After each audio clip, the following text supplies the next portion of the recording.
Кутмандуу кечиңиздер менен эфирде Нур Ньюс маалымат программасы, студияда Арзымат Аланов. Саламатсыздарбы бүгүнкү чалышта.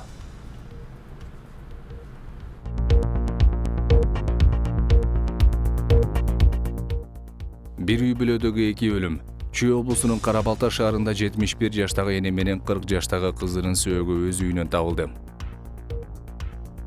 Чүйдө кайненесинин өлүмүнө шектелип күйөө баласы кармалды. Ошто мыйзамсыз курулуштардын чыры уланууда. Мында шаардагы Алиев көчөсүнө жеке менчик компания тарабынан уруксатсыз көп кабаттуу үйдүн курулушу башталганы айтылды. Улуттук энерго холдинг мекемеси кескин сынга кабылууда. Буга электр тармагындагы коррупциялык көрүнүштөр менен энергияны өндүрүүдөгү төмөндөөлөр себеп болууда. Ал эми Францияда полиция менен демонстранттар кагылышты.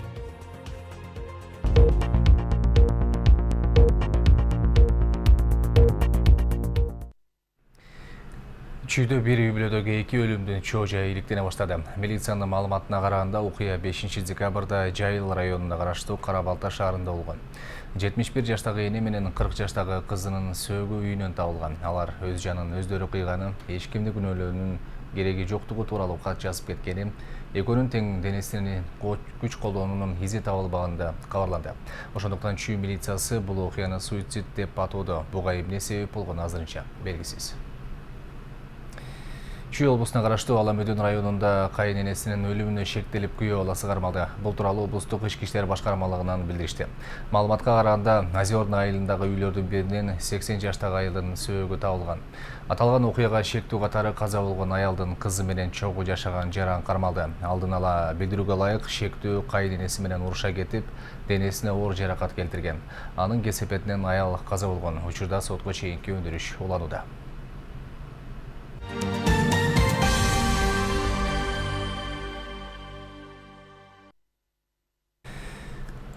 Азаттык радиосунун журналисттик иликтөөсүндө айтылган материалдар боюнча тергөө иштеринин жүрүшү коомчулукка ачык маалымдалып турат. Бул тууралуу Улуттук коопсуздук мамлекеттик кызматы билдирүү таратты. Журналисттик иликтөөнүн негизинде башкы прокуратура кылмыш жаза кодексинин киши өлтүрүүгө аракет жасоо боюнча каттаган. Кылмыштардын жана жоруктардын бирдиктүү реестрине катталып, сотко чейинки иликтөө иштери териштирүүлөрдүн алкагында ведомстволор аралык тергөө тобу тарабынан тергөө иш-чаралары уланууда. Буга чейин сотко чейинки териштирүүлөрдүн алкагында УКМКга Жогорку кеңештин депутаттары Алтыбек Сулайманов, Дүйшөн Төрөкулов, экс-депутат Ширин Айтматова жана мамлекеттик бажы кызматынын мурунку орун басары Райымбек Матраимов сурак беришкен. Кыргызстандын Стамбул шаарындагы мурунку консулу Эркин Сопоковдун катышуусунда тергөө иштери жүргүзүлүп, ал УКМК убактылуу кармоочу жайына киргизилди. Ошондой эле Азаттык медианын журналисттери Мухаммедали Токтакунов жана Ыдырыс Исаковдор күбө катары суракка чакырылышкан. Нокат районунда 5000 сом пара алып жаткан жеринен кармалган инспектор үй камагына чыгарылды. Бул тууралуу Ош шаардык сотунан билдиришти. Маалыматка караганда, пара менен кармалган жарандын бөгөт чарасы кечээ шаардык сотто каралган. Анын ден соолугунун начар экендигине байланыштуу Ош шаардык ооруканасынын кардиология бөлүмүнө жатып калганын жана жашы жете элек 2 баласын эске алып, сот аны үй камагына чыгарды. Эске салсак, Нокат районунда жол кыймылынын коопсуздугун камсыздоо башкармалыгынын тескөөчүсү пара алып жаткан жеринен кармалган.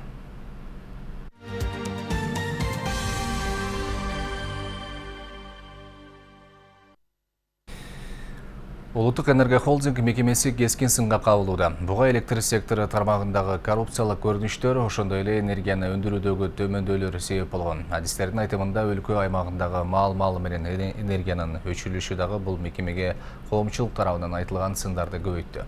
Кыргызстандын сырттан алган гранттардын басымдуусу ушул тармакка жумшалып жатканын айткан депутаттар дагы энерго холдингдин ишмердүүлүгүнө нааразы. Мындан улам парламентте тармактагы коррупциялык көрүнүштөрдү, дебитордук карыздардын эсебин, ири жоготууларды иликтөө максатында убактылуу депутаттык комиссия түзүлдү. Үстүбүздөгү жылдын 11 айынын жыйынтыгы боюнча электр энергиясын өндүрүү 5%га төмөндөп кеткен. Бул туурасында Улуттук энерго холдинг ишканасынын башкы директору Айтмамат Назаров Жогорку кеңештеги Республика Ата журт фракциясынын жыйынында билдирди. Айтымында буга бир нече себептер, анын ичинде коңшу Өзбекстанга болгон экспорт дагы бар. Учурда электр энергиясындагы чыгашаларды азайтуу башкы маселе бойдон калууда. Маселен, 11 айдын ичинде эле 1 миллиардтан ашык жоготууга учураган. Потерянын көлөмү 11 айдын жыйынтыгы менен 1 миллиард 262 миллион киловатт саат потеря болду. Бұл жалпы керектөөнүн 12%-ын түздү. 12 ал жабдууларда баягы ташып атканда, сатып аткан учурда жоготуулар болот. Бұл биз өкмөт атайын бекитип берген норматив бар. 12% деп. Ошол 11 айдын жыйынтыгы менен 12 болушубуз керек болчу, азыр 12ге чыктык. Жылдын башында экономия менен келаткан акыркы 2 айдын ичинде потеря бир топ өсүп кетти. Мамлекетке келген гранттык акчалардын басымдуусу жол салуу менен электр энергиясына жумшалары жашыруун эмес. Анткени менен дал ушул эки тармакта коррупция гүлдөп жатканын эксперттер байма-бай айтып келишет. Келип аткан кредиттер, алынган карыздар бүгүнкү күндө мамлекетке, республикалык бюджетке дагы эң көп карыз бул электр энергияда. Буну мисалы төлөмдөрдүн канча жылда өзүн кутулуп, мындай бир келечекте өзүн актай турган компания болобу бул? Мен мындай берип атам да, сиздин ал жерге жаңы адам катары коррупцияны жок кылам деген, бир реформа кылам деген бир максатта баратасыз да. Мисалы холдинг деп буга чейин түзүлгөн 15-жылы. Холдинг өзүнүн максатына да жеткен жок бүгүнкү күндө. Мына азыр бүт электр энергия через распред компаниялар аркылуу берилип атат. Анан кийин частныйларга да берилип атат. Бүгүнкү күндө жоготуу мына 12%-дан ылдый түшпөй жатат. Энергия холдинг деп түзүп алышкан азыр. Энергия холдингдин саясатын ГКПН жүргүзөт. Энергия холдинг өзү чарбалык иштерин жүргүзөт. Анан мындай башаламанда бул тармакта мындай бир жоопкерчиликтүү адам жок да. Жалпысынан биздин тышкы карызыбыздын негизинен жарымы ушул энергетика системасына кетиптир, алган карызыбыздын. Биз ушул 2025-жылдарга биз ушул карызыбызды биз төлөшүбүз керек да. Белгилүү болгондой, өткөн жылга карата жылуулук электр борборунун жоготуулары дээрлик 4,5 миллиардка жеткен. Эксперттердин пикиринде Энерго холдинг тез аранын ичинде тариф саясатын карап чыгып, жоготууларды кыскартпаса бул көрүнүш өлкө казынасына чоң сокку урат. Мына урматтуу депутаттар, бир эле ТЭЦ 4,5 миллиард сом убыток алып келип атат. Мунун баарын баягы республикалык бюджет жана энергия система 2,5 миллиард экономия кылабы, 3 миллиард экономия кылабы, 4 миллиард экономия кылабы биздин ТЭЦтин эле убытогу. Аны кетирген расходду айтпайлы. Биз үмүтүбүз Кыргызстандын экономикасы үмүтүбүз ушул да. Негизи биз энергетика, электр энергияны сатып, байып, буюрса келечекте экономикабызды оңдойбуз деп атабыз. Биздин сиздердин сөз боюнча бул даже столбаны алмаштырган бул өтө кыйын болуп атат да. Коомдук ишмер Расул Үмбеталиев энергетикалык секторда Шершовдун схемалары бүгүнкү күнгө дейре иштеп жатканын, кошуна мамлекеттерге суулар сатылып, анын кесепетинен карапайым жарандардын үйлөрүндө мезгил менен свет өчүүлөр орун алып баштаганын билдирүүдө. Эми айтып койтконум Айтмамат Назаров боюнча айтсак, ал иштеген уже жарым жыл болуп калды. Май айында бул дайындалган. Эми чындыгында 6 айдын ичинде эч кандай иш жүргүзгөн жок. Эмне дегенде кескин түрдө реформа, кескин түрдө өзгөрүү болгон жок. 23 август 2019 жылы президент Сооронбай Жээнбеков ошо Улуттук энергия холдингдин башчысы Айтмамат Назаров менен жолукканда айткан, кескин түрдө реформа кылыш керек. Бул кышкы мезгилинде эч кандай өчүрүүлөр, эч кандай чектөөлөр болбош керек деп ошондо тапшырма берген. Кышкы мезгилинде, мына уже кыш болуп атат, кышкы мезгилинде көп өчүрүүлөр болуп атат, көп чектөө болуп атат. Эмне дегенде мына тиги аймактарда, мына Ош, Жалал-Абад, Чүй, Талас, Нарында аймактарды, айылдарды, чоң көчөлөрдү өчүрүүлөр болуп атат, чектөө болуп атат. Улуттук энергетикалык холдинг компаниясындагы коррупциялык көрүнүштөр парламентте дагы көтөрүлүп келет. Депутаттар бул тармакта айланып жаткан көмүскө акчаларды ачыктоо керектигин айтышканы менен азырынча мындан майнап чыга элек. Ал эми айрым эксперттер Энерго холдингдеги кемчиликтер андагы жетекчилерге байланыштуу дешүүдө. Бул Улуттук энергия холдингдин жетекчиси Айтмамат Назаров өзү энергетикага эч кандай тиешеси жок. Эмне дегенде өмүр бою арак менен пиво чыгарып жүргөн. Кантип эле Улуттук энергия холдингди башкарып калат. Бул жалпы Кыргызстандын энергия система менен башкарып атат. Бул башкара албайт. Мына азыр эле белгилеп атат, эмне дегенде эч кандай жакшы жылыш болгон жок. Анан да алардын орун басары, мына айтып коеюн, Бакыт Эсенбаева деген бар. Ал дагы тиги фракция Кыргызстандын өкүлү, депутат болуп ошол жерде тиги мына 4 жылдан бери Улуттук энергия холдингдин орун басары болуп иштеп атат.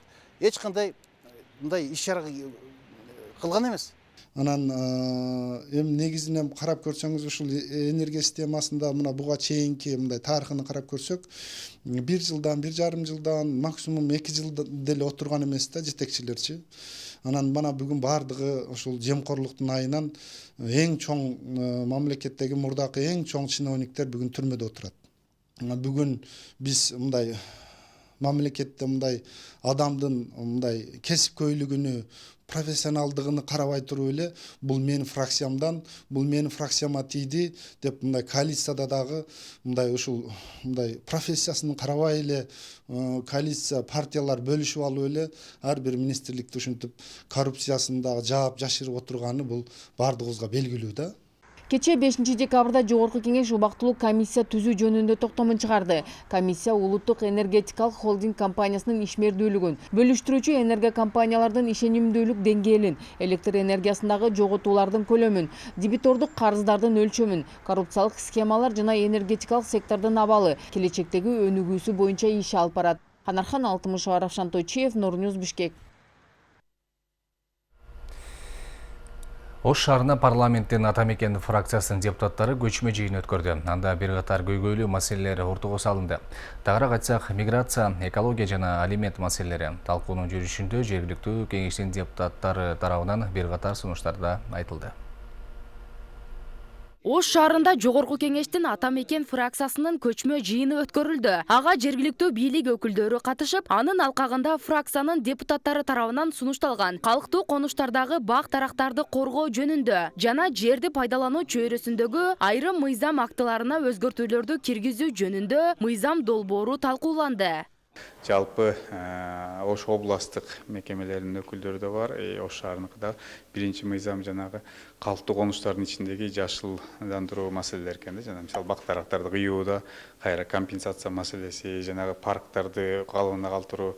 Бул жерде талкуу аябай кызуу жүрүп атат десек болот. Эмне үчүн дегенде баягы мен бул талкууну, ушу коомдук талкууну фракциянын жыйынын Ошко алып келгенине ушу депутаттарга ыраазычылык айттым. Негизги максат экология жана мигранттардын укугу боюнча маселелерге коомчулуктун көңүлүн буруп, аны чечүү жолдорун табуу болуп саналат. Жыйында өлкөдөгү мигранттар Кыргызстандын башка жарандары сыяктуу эле жер тилкесин сатып алуу укугуна ээ болушу ортого салынды. Ошол эле учурда жарандардын үлүш жерлерге мыйзамсыз турак жай куруп алганы да көтөрүлдү. Анда мыйзамсыз деп эсептелген мындай учурларды мыйзамдаштыруу боюнча бир да чара каралган эместиги айтылды. Россия жарандыгын алган биздин боордоштор, биздин мигранттардын укугун коргоо боюнча мыйзам долбоору болду. Ал боюнча дагы терең кызуу талкуу болду. Биз ушу сунуштарды, пикирлерди уктук. Эми барганда дагы бул мыйзамды дагы иштеп, кошумча алымчалар менен дагы бир жолу коомдук талкуу угуп, ушул жарандык коомдун жалпы ошол мыйзамды иштете турган мамлекеттик органдардын баягы специалисттеринин пикирин негизинде дагы мыйзамдар иштелип чыгылат.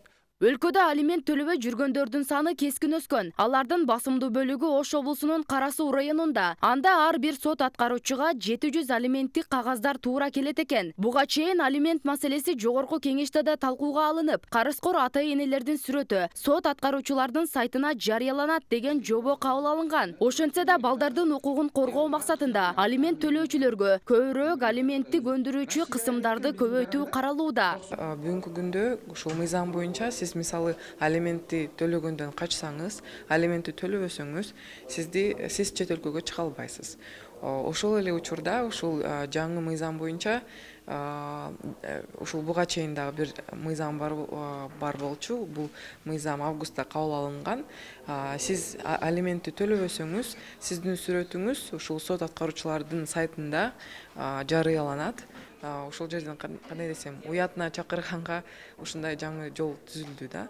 Мындан сырткары, Жогорку кеңештин депутаттары калктуу конуштагы бак дарактарды коргоонун механизмин сунуштайт. Бул маселе боюнча жыйында бир канча сунуштар айтылды. Биздин жарандык коомдун сунушу ошону цифровизация кылып, жөн эле учетко албай, бизге дагы элге көрсөтүп койгула, ачыктап бергиле деп сунуштадык. Ал мыйзамда жок экен.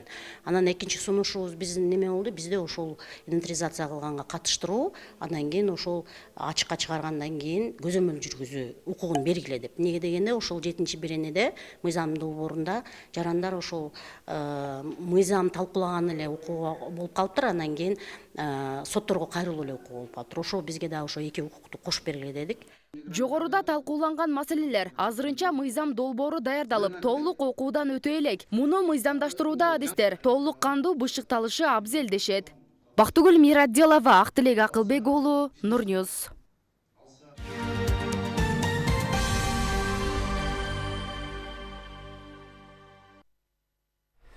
Эми кезек чет элдик кабарларда.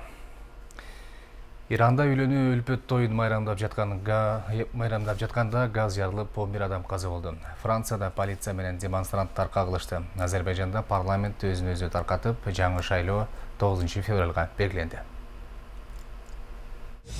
Иранда үйлөнүү үлпөт тоюн майрамдап жатканда газдын жарылуусунан 11 адам көз жумду. Бул тууралуу ТАСС басылмасы билдирген известия жазып чыкты. Кырсык Ирандын Курдистан провинциясында үйлөнүү тоюн майрамдап жатканда газ жарылып кеткен. Жарылуудан 11 адам, анын ичинде 5 жаш бала көз жумган. ТАСС агенттигинин маалыматында жарылуу Ирандын Саккес шаарында болуп, 34 адам жабыркаган. Жабыр тарткандардын баары жакынкы ооруканага жаткырылган.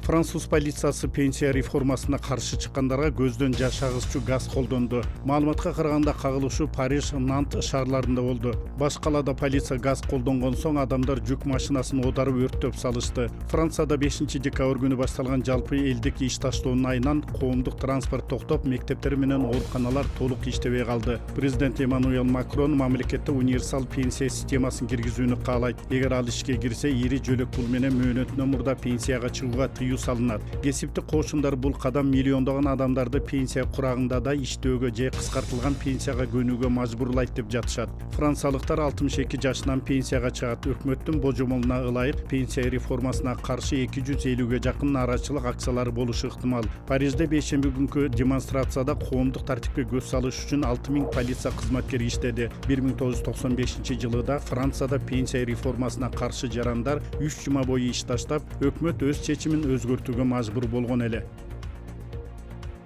Азербайжандын президенти Илхам Алиев 5-декабрда парламентти таркатып, мөөнөтүнөн мурда шайлоо 2020-жылдын 9 февралында өтөрүн жарыялады. Бир нече күн мурда парламент өзүн өзү таркаткан. Бийликтеги жаңы Азербайжан партиясы мунун себебин Милли Мejlistин жаңылануусу менен түшүндүргөн. Өз кезегинде оппозициядагы демократиялык күчтөрдүн улуттук кеңеши буга каршы чыгып, мөөнөтүнөн мурда шайлоо Алиевтердин үй бүлөсүнүн бийлигин дагы бекемдей турганын билдирген. Быйыл октябрда өлкөнүн премьер-министри Навруз Мамедов кызматтан кетип, анын ордуна Алиевдин экономикалык маселелер боюнча жардамчысы Али Асадов дайындалган. Анда бийлик өкмөт башы реформалардын алкагында алмаштырылганын билдирген. Мындан тышкары президенттик администрацияда да бир катар кыскартуулар болуп, бир нече бөлүмдүн башчысы алмашкан. Азербайжанда соңку парламенттик шайлоо 2015-жылы өткөн. Жана оппозициялык партиялар ага катышуудан баш тартышкан. Илхам Алиев 10 миллиондой эли бар Азербайжанды 2003-жылдан бери башкарат. Ага чейин анын атасы Гейдар Алиев мамлекетти 10 жыл жетектеген. UFC уюмунун президенти Дейна Уайт ирландиялык мушкер Конор Макгрегордун келечектеги пландары менен бөлүшкөндүгүн чемпионат басылмасы жазат. Макгрегор учурда 18 январда өтө турган UFC 246 мелдешине даярдык көрүүдө. Ал жарым орто салмактагы америкалык Дональд Сероне менен Лас-Вегаста беттешет. Макгрегор каршылашы Серонени жеңип алам деп үмүттөнүүдө. Аны уткандан кийин Нурмухамедов менен тезирээк октагонго чыгууга ынтызар дейт Дейна Уайт. Эскерте келсек, ирландиялык 2018-жылдын октябрь айында Россиялык Хабиб Нурмухамедовго жеңилип калган.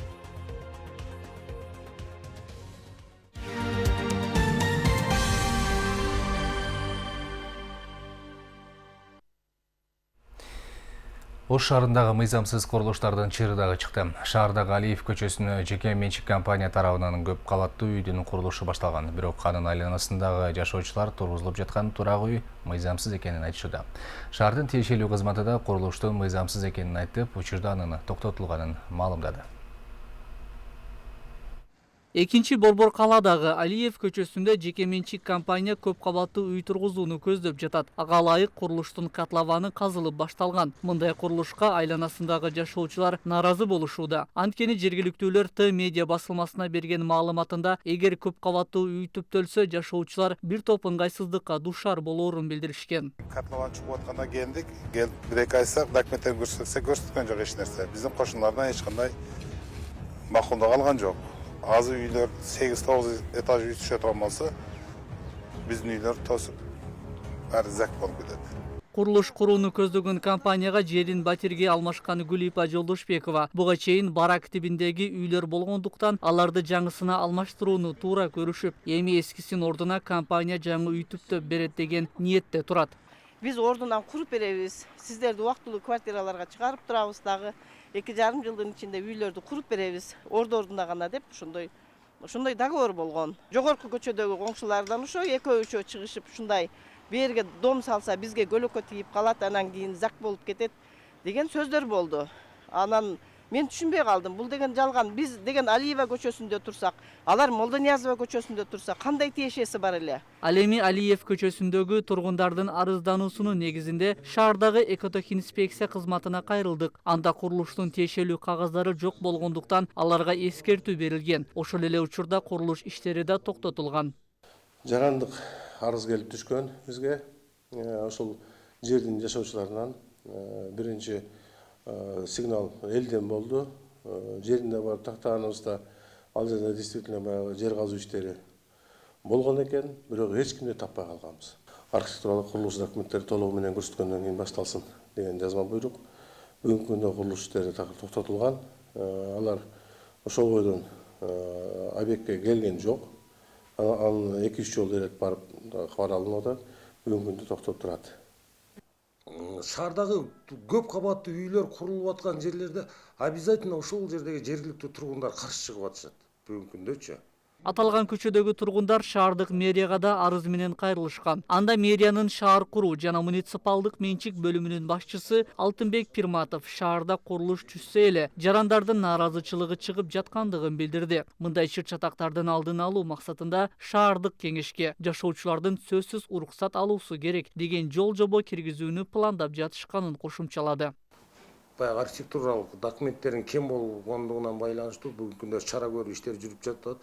Аларда ошо уруксат кагаздарын ала албаганын бирден бир эле себептери ошо жергиликтүү тургундар менен тил табыша албагандыгы болуп атат да. Жок ошо жергиликтүү тургундар менен нааразычылыктар болбосун, жергиликтүү бийликке дагы баягындай ишеними болсун деген максатта бүгүнкү күндө биз дагы ошол условияны обязательно киргизип атабыз. Шаардык градосовет шаар куруу кеңешинде биз ушул объекттерди караганда обязательно ушу шаардык ошол жердеги жергиликтүү тургундардын орусча айтканда смежник деп коет, там ошо смежниктердин да макулдугун алуу зарыл деген пунктта обязательно киргизип атабыз биз бүгүнкү күндө жергиликтүү бийлик. Ош шаарында бүгүнкү күндө 40тан ашуун курулуш иштери жүрүүдө. Анын 16сында дал ушул сыяктуу нааразычылыктар бар. Ал эми Алиев көчөсүндөгү курулушту Золотой квадрат компаниясы куруп жаткандыгы маалым болду. Бирок алардан маалымат алууга мүмкүндүк болгон жок. Эгер тиешелүү тараптын чындыгы болсо, аны чагылдырууга даяр экенибизди эске сала кетели. Атабек Арипов, Бактыгүл Мирадилова, Актилек Акылбек уулу, Нурньюз. Мамлекет башчысы Сооронбай Жээнбеков Кыргызстан эл ассамблеясынын кеңешинин төрагасы Абдыган Эркебаевди жана жергиликтүү өз алдынча башкаруу иштери жана этностор аралык мамилелер боюнча мамлекеттик агенттигинин директору Бактияр Салиевди кабыл алды. Этникалар аралык мамилелер жаатында мамлекеттик саясатты жакшыртуу боюнча чаралар талкууланды. Мамлекет башчысы жарандык тынчтык жана этникалык аралык ынтымак кандай гана мамлекеттин болбосун туруктуу өнүгүшүнүн зарыл шарттары экенин өзгөчө белгиледи. Элдин биримдигин бекемдеп, Кыргызстандын этникалык көптүрдүүлүгүн өнүктүрүү үчүн натыйжалуу чараларды иштеп чыгуу зарылдыгын баса белгиледи. Президент Сооронбай Жээнбеков коомду бириктирүүдө, элдин ынтымак арашкерлигин жана жарандык жалпылыгын бекемдөөдө Кыргызстан элинин ассамблеясынын жана жергиликтүү өз алдынча башкаруу иштери жана этностор аралык мамилелер боюнча мамлекеттик агенттигинин өзгөчө ролун белгиледи. Ошондой эле региондорду өнүктүрүү боюнча жүргүзүлүп жаткан мамлекеттик саясат, аны жакшыртуу боюнча чаралар тууралуу пикир алмашуу болду. Урматтуу телекөрүүчүлөр, Нур телеканалынын мобилдик репортер өз ишин улантууда мында коомдо болуп жаткан окуяларды көйгөйлөрдү эфир аркылуу жеткирүүгө мүмкүнчүлүгүңүз бар. Ал үчүн 0553 53 0005 WhatsApp номери сотка кызматта. Биздин эфир сиздер үчүн гана иштемекчи. Мына ушундай кабарлар менен бүгүнкү программаны жыйынтыктайбыз. Мен сиздер менен коштошуп калам. Алдыдагы эс алуу күнүңүздөр көңүлдүү улансын. Эфир аркылуу кайрадан көрүшкөнчө саламатта туруңуздар.